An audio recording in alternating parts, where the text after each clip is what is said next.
Hello. हा नमस्कार बोला.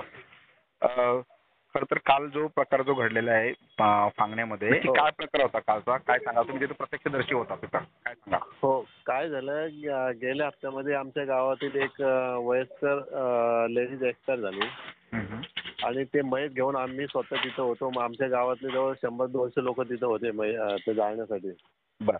परंतु पाऊस असल्यामुळं वरून एवढं पाणी पडत होतं, वरचे पत्रे उडून गेले. तिथे त्या स्मशानभूमीत जाण्यासाठी रस्ता नाहीये. सर्व चिखलातून जबरदस्तीने तिथे जावं लागतंय. नाही नाही, आता मला सांगा सुरुवातीला की हे कोणतं गाव आहे आणि कोणत्या ग्रामपंचायत हद्दीमध्ये ते घडले सगळा प्रकार? ही स्मशानभूमी फागणे वसाहत यांची आहे. फागणे वसाहत हे टाकवे खुर्द ग्रामपंचायतच्या अंडरमध्ये आहे. ओके. ऍक्च्युली फागणे वसाहत हे पुनर्वसित वसाहत आहे, परंतु त्या वसाहतीकडे ग्रामपंचायतचं सातत्याने दुर्लक्ष असतंय. गेले 2 वर्षापासून त्या स्मशानभूमीची अवस्था ही अशीच आहे. परंतु उन्हाळ्यामध्ये जर कोणी व्यक्ती एक्सपायर झालं तर त्याचं एवढं गांभीर्य लक्षात येत नाही. आता पाऊस असल्या कारणामुळं आता गेल्या महिन्यामध्ये सुद्धा एक मयत झालं पावसामध्ये. आता गेल्या आठवड्यामध्ये सुद्धा दुसरं मयत झालं. नाही इलाजास्तव काल त्याला ती पोस्ट मला टाकावं लागली की तिकडे कोणी लक्षच देत नाही ना, ग्रामपंचायतवाले किंवा शासकीय अधिकारी कोणी लक्षच देत नाही. म्हणजे काल जे प्रेत जर जाळलं ते कसं, म्हणजे तिथे पूर्ण उघडच अवस्थेमध्ये सगळं होतं तिथं, म्हणजे प्रेत जाळलं कसं? ते वरचे सगळे पत्र उडून गेले होते, पाऊस चालू होता. त्यानंतर काय केलं, तिथं स्थानिक लोकांनी आम्ही प्लास्टिक धरला.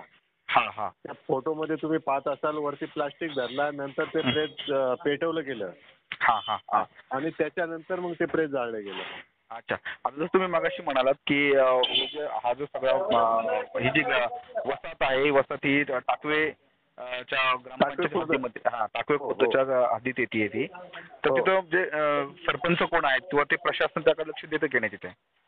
काय झालंय, आता आमच्या ग्रामपंचायतची मुदत संपलेली आहे. कधी संपली साधारणपणे? काय गेली 7-8 महिन्यापासून संपलेली आहे मुदत. आता तिथं प्रशासक म्हणून ग्रामसेवकच काम पाहतात. बरं.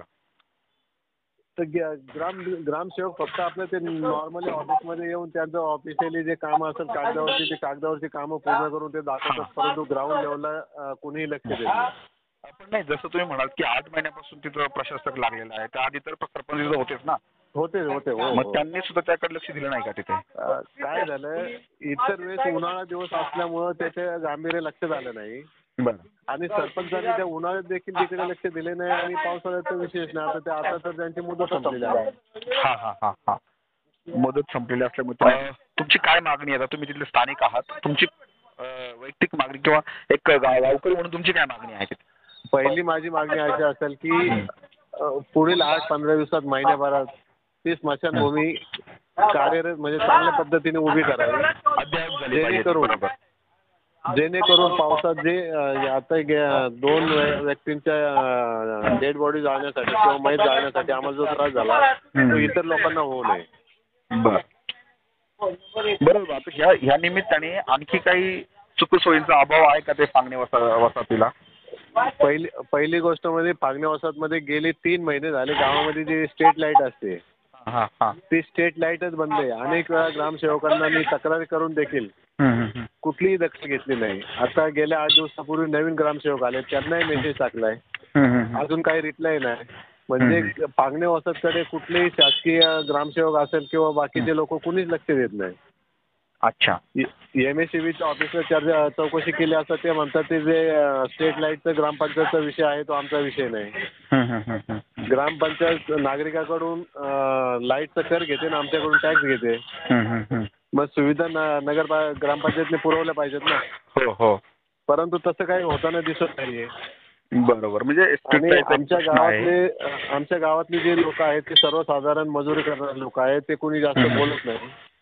याचाच ग्रामपंचायत किंवा संबंधित लोक फायदा घेतात. नाही कोणी बोलत, जाऊ द्या, विषय सोडून, असंच चालू आहे. बरं, आणखी काय समस्या आहेत? म्हणजे स्ट्रीट लाईट झाली, स्मशानभूमी झाली, आणखी काय आहेत का काय आणखी समस्या?